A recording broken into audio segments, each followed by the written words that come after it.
Quad66. Alright, so I've been flying this 2-inch quite a bit. I'm getting used to it, getting the feel of it. And this is a really nice little quad here. So on this 2-inch, these are the HGLRC Aeolus 1102 motors. They're an 18,000 kV motor. And I'm flying them with this Gemfan 2015 bi-blade prop. I think what really makes this quad pretty decent is actually these props. They're really nice smooth props. They're well balanced and they've got a pretty good like power profile for a 2-inch. And I do say for a 2-inch because, you know, this thing, it's not the fastest thing on the planet. And I think if anything that might be actually part of the reason why you might want to build this up is because it just does fly a little bit smaller in terms of, you know, it's not going to punch out for you and get you into trouble quite as easily as a 3-inch, if that's a concern. The volume to me is good. I know this mic really picks up that high pitch, but these props really are legitimately pretty quiet. But what, and I'm flying this on the GNB 550. I think that's the right size cell for this. The 720 is just too much. You can feel the weight, it holds the quad down. You just don't have quite enough power to really fly with that bigger battery to take advantage of the extra capacity. I don't think you can go smaller than this because these motors draw enough amps to where anything smaller is going to sag, I think, just much too easily. But at this size, this is enough power to where you can really catch pretty well, and you can fly just normal freestyle. Like, you don't have to be thinking about recovering super early like you do on a whoop. It flies more like, you know, your regular micros rather than the whoop, which is kind of nice, which is what I like. I'm not big on, I like whoops indoors, but I'm not big outdoors. I have a hard time flying them outdoors doing any kind of freestyle. I can't do the stuff that like Infinity Loops or Nathan Loops does. They're just good at flying whoops, and it takes a different sort of technique altogether, I think, to fly them well. The irony of this quad is this. So this quad is really small, and the footprint helps you. But where I struggle the most is in this little tight stuff. I just feel less confident throwing it in here, and this is actually one of my better runs through here. So as I'm talking about, I'm like, hey, I struggle at this, and here, watch me do this just fine. That's kind of where I struggle the most with this quad, and I think partially is that it just needs a tune. I haven't really done a proper tune. I'm just flying the 3-inch 1S tune and calling it good, and it's close enough. This quad also needs a better frame. This frame is way too flexy, I think. And I think you can improve the rigidity of the frame with really very minimal weight penalty. And so I've got one drawn up. I just need to get it cut and try it out and see how it does. But this is pretty typical for flight time. So I'm getting in, you know, starting to get low as we get into the 4-minute mark. And there it goes. That battery's done. So in this particular flight, a little less than 4 minutes. Just bring it in here, see where it recovers. So that's not bad. I had a little bit left. See, it's bouncing up to 3.6. So we could have gotten this over 4 minutes probably without hurting that battery, really. So that's pretty decent. Let's go ahead and switch this out. I'm going to throw the 3-inch on here. And you're going to see, well, I'll just try and talk through the differences that I'm feeling between the two quads. All right. Here's the 3-inch. So this is a Warpig 120, and this has the Flywoo 1203s with the Amex Avia props. And I'm flying with a bigger battery, so this is that GNB Red Label 720. And so what's kind of interesting about this, the big first thing is this quad is just moving faster. It's covering the yard quite a bit quicker than that 2-inch. And everything's just a little bigger, all the punch outs.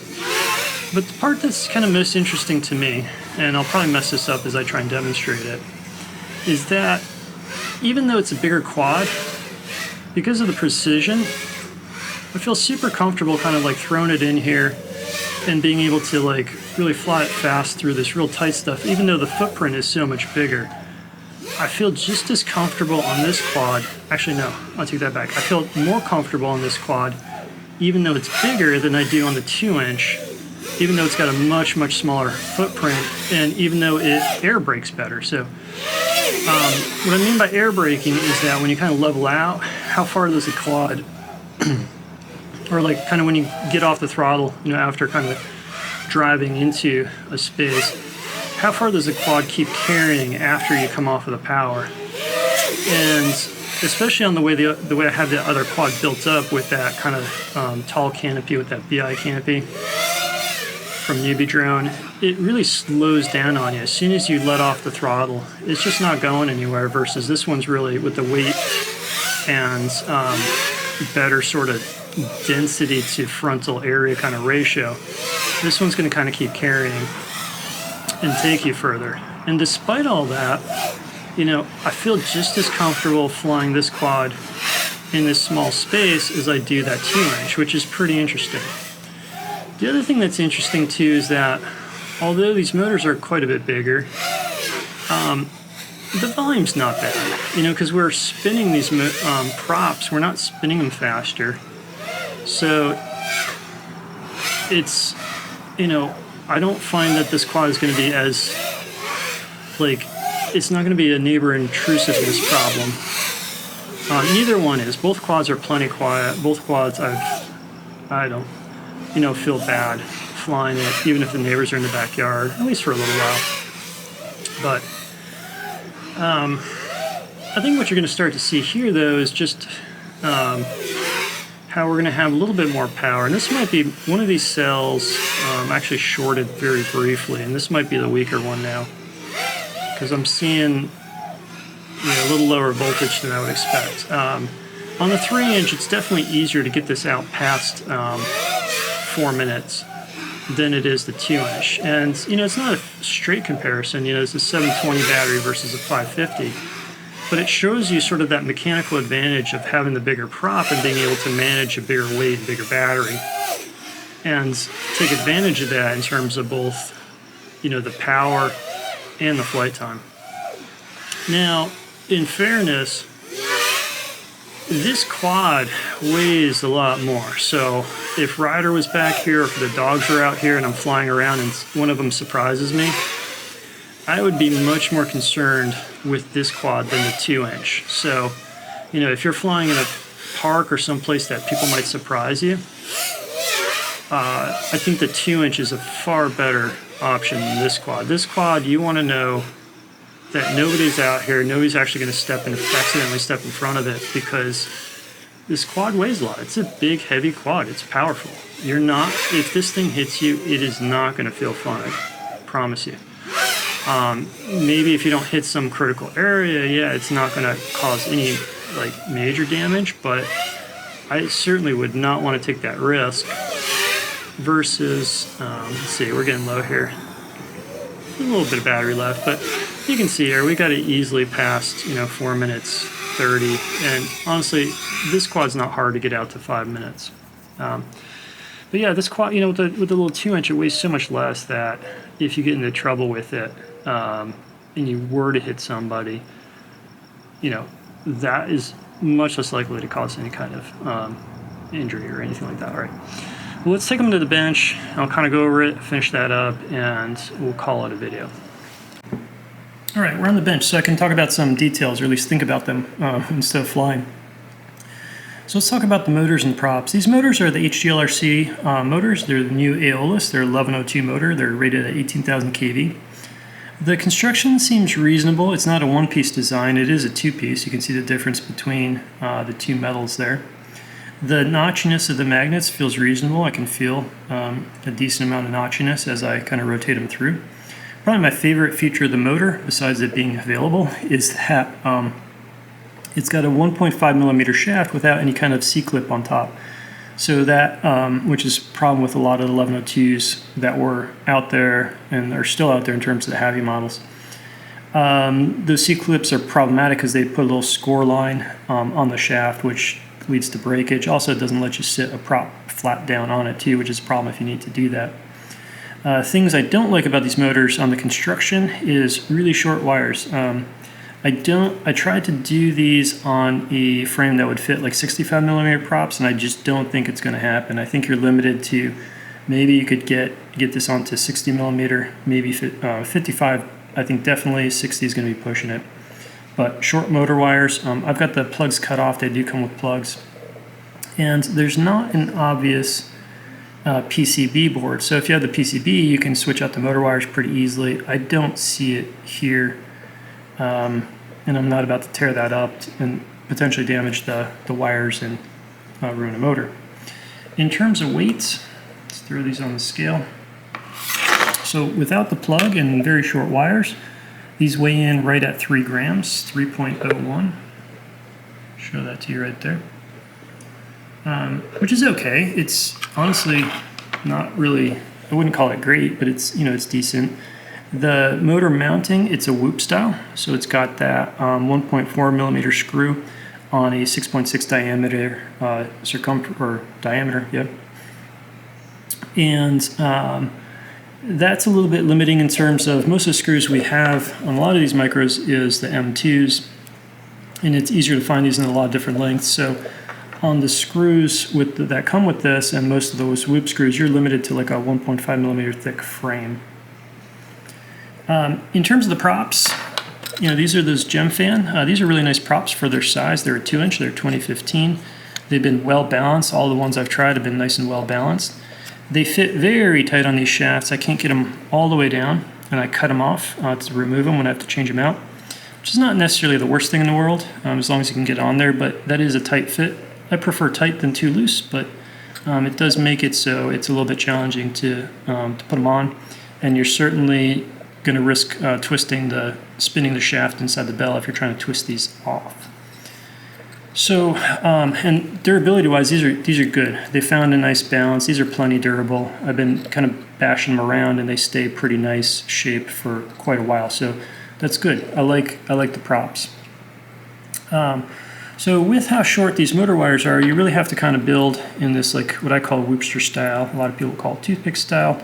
Other people just call it micro style because this is what we've been doing. People have been doing way before toothpicks and whatnot. But to get the clearance here, with these short motor wires, you do really have to build it this way. It's hard to do kind of a war pig style build to get the camera out in front, which, two things I don't like about this. I personally don't like this perspective of the camera. I find it a little bit harder to fly. I like flying from between the props. I just find it easier to orient my roll axis and things like that, and I'm just used to it more because that's the way I build.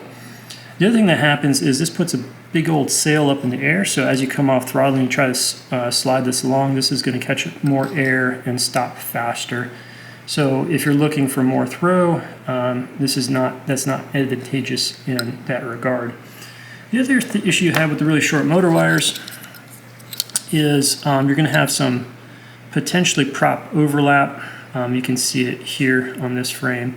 But I think if you stretch the frame just a little bit, you probably have enough room to stretch the frame a little bit with the wires, and you might be able to clean up that overlap. I got to get the frame cut. I have one designed. I just need to get it cut and test it out and see if that's true. I really, really wish though that we had a 55mm prop with a slightly lower kV motor. I think if we took one turn-off wire off and had a 55mm prop with the 525 battery, that would really work out well. Comparing these two, so comparing the 2-inch to the 3-inch, you can see just how much bigger the footprint jumps up for a 3-inch. I mean, a 3-inch just is giant footprint compared to the 2-inch. Weight-wise, it's also a big difference too. Let's get these on the scale. So weight-wise, with the 2-inch dry weight, the way I've got it built up here, obviously I've got an XT30 on here. I would not do that. I would recommend doing GNB27. So that would drop a little bit of weight, but the frame I think needs to be a little bit thicker and heavier. But the dry weight on this, you can see, let's see if I focus, 27.76 grams. compare that to the 3-inch, and the 3-inch is quite a bit heavier, 42 grams. All up weight, then once we add the battery, because we're flying bigger battery on the 3-inch, so that's going to be even more of a difference. So all up weight on the 3-inch, we're getting right at 60 grams. And all up weight on the 2-inch,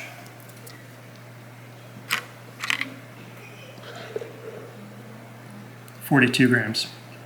So almost a 20-gram difference. That's a big difference. And so between the weight and the power difference, I think that's really, to me, the biggest factor here is where I'd really want to fly the 2-inch is if I'm in a park or someplace where somebody might surprise me or something like that, or if I'm flying riders in the backyard, something like that. I think the 2-inch is a much more appropriate format just because it's not quite as powerful and weighs quite a bit less. The 3-inch flies great, and it flies so well that it sort of flies smaller than its size when you try and want to get into tight, really tight flying with it, which is kind of a nice feature. This may come up as I when I get to put a new frame on it and put a really good tune on it. The performance in tight spaces of this might come up, hopefully. But it might be also a limitation of just a small props and a small footprint, that it's just not going to feel as stable and locked in as precise. But you know, that's where we're at. I think they're both really fun to fly. They're both totally viable formats, and if you're looking for something a little smaller, go for it. I can recommend this. This is, you know, with these 1102s, and go ahead, get yourself the Gemfans. Don't bother with the HQ props until the HQ can start balancing their props. Just don't buy them. I hope people can put pressure on HQ to really get their act together on that. It's really disappointing that they can't balance props. And for battery size, I'd recommend something like this, like the 525. I also want to get some of the Tattoo. I think they're a 450. People like those, but I think that's the right size. Like, you know, 450, 500. That's the right size for this quad. The 720, it just starts to get to the point where it puts this quad over the edge in terms of it just can't deal with that weight, and you start to feel it, and you can't take advantage of the extra capacity in this cell, which is obviously a different story than on the 3-inch, where this can handle the weight just fine. The 3-inch can handle the weight, and so the 720 really kind of shines because you can take advantage of that extra capacity. All right, I think that's what I have to say about these at this point in time. I'll follow this up probably with one more sort of review, a long-term kind of thing. We'll see how these motors hold up long-term. So far they've been good without really having much protection from the frame at all. But we'll see how they do long-term and report back. All right, until next time, cheers.